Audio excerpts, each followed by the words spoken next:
Hey, how's it going, guys? Matt the Trap Cat, codenamed Cat Daddy from Middle Map Airsoft here today to give you an airsoft tutorial.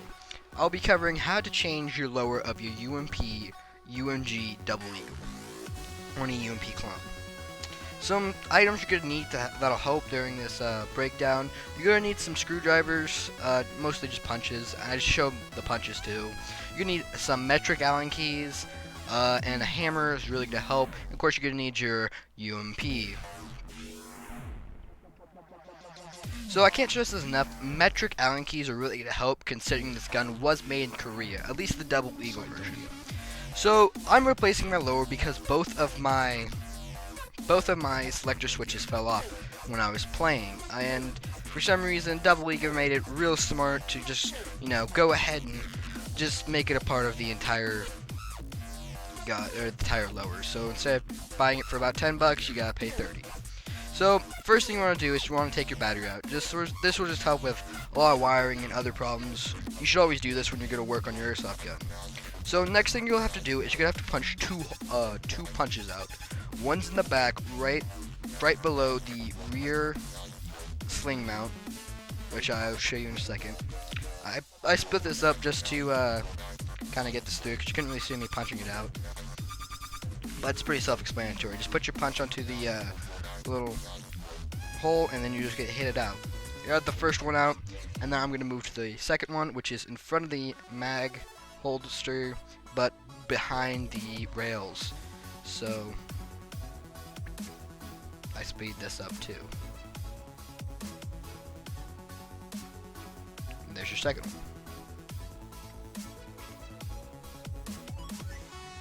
At this moment you should be able to pull your gun apart, but here's a nice little trick.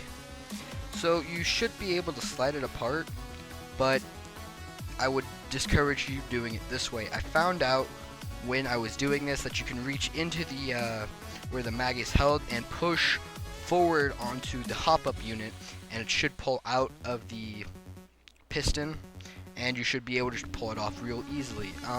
I'm having some difficulty with this because I didn't find that trick until afterwards, and you can see I finally get it off here by doing that trick.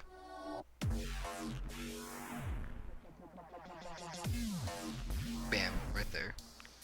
Alright, so you're completely done with your upper, and this is where you can pull out your barrel or mess with your hop up. As you can see, it's also how you remove your outer barrel and inner barrel from this part.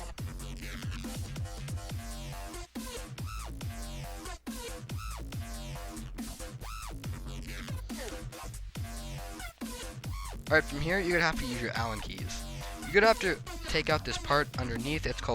I call it the motor block, because without taking this off you're not gonna be able to get your gearbox out. Now, you're gonna have to find the right Allen key size. I couldn't really tell you what I used, but then you just gonna unscrew the mount and just gonna have to pull it out. You could actually kind of use the Allen key to help you with this, just by kind of wedging it next to like where you would screw in the bolt, and you can just slide it out like that. I don't know about you guys, but I had to remove the motor block and adjust the motor when I first got my Double Eagle or my UMP because of some reason. But you can see here I'm wedging it out, and they show the motor here in a second.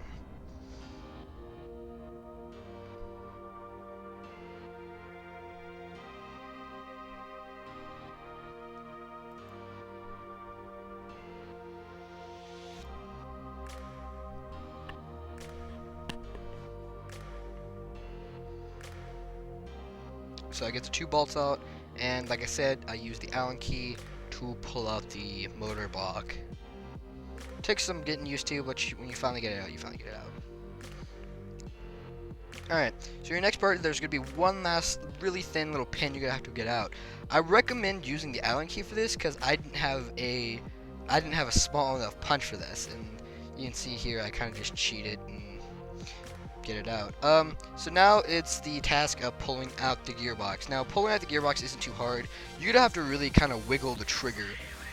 It took mine a little bit, and that's mostly because I had some bolts fall out of the you'll see. Inside, you're gonna have two gears for your selector switches because it's ambidextrous, and one of the bolts fell out and got caught. So when getting the new lower, you may or may have to switch this out. Now I have to. I think it's the mag lock, and it's kind of a really kind of hard. I wouldn't say hard, but really annoying task to do. Just because you have to. There's a little spring, and the spring doesn't like to get seated right, so you have to play around with that. And I speed it up just because it's would literally have taken me forever to get this just right. There's also a little pin you have to push off, and again, the Allen wrench should help you with that, because I know I didn't have a small enough punch for it. But I do think I did use a punch to end up pushing it all the way in. As you can see here, I'll try to show you the slot that the spring's supposed to fit in.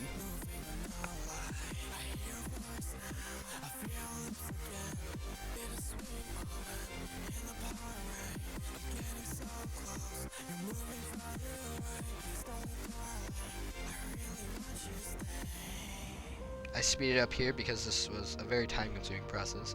But once you get it seated right, it should be relatively easy to fill everything else in. Here's where I could not get the pin in, so I used the punch to do it.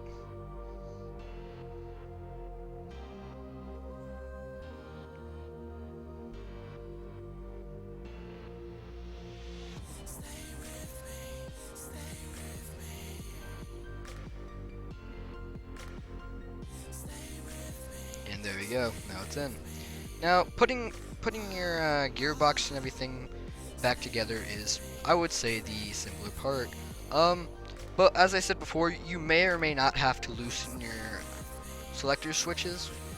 I definitely had to loosen mine because mine were tighter than by God. I could barely move them. I wrapped up my gearbox too, just due to the fact that I shot my disassembly video and my reassembly video 2 different times.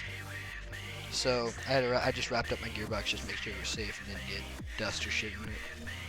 So here's the process of starting. You're gonna slide your motor back in, and I stopped because I realized my things were too tight. So this took me some time too to figure out how to get the perfect how I wanted them. And I left them really tight too, and I don't know why they were so tight, but once I put the gun all back together, it worked flawlessly. It's a little sticky, but I mean, that's really good.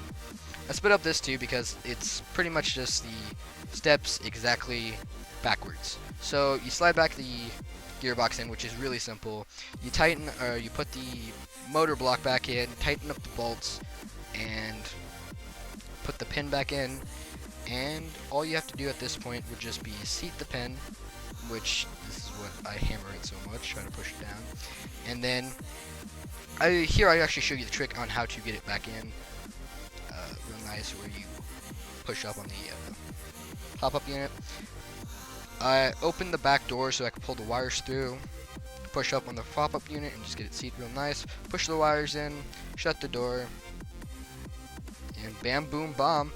All you gotta do is just put in the 2 last pins, and I accidentally put the elongated pin, or the rear pin, into the front. I think I actually cut that. No, you can see here, I did it.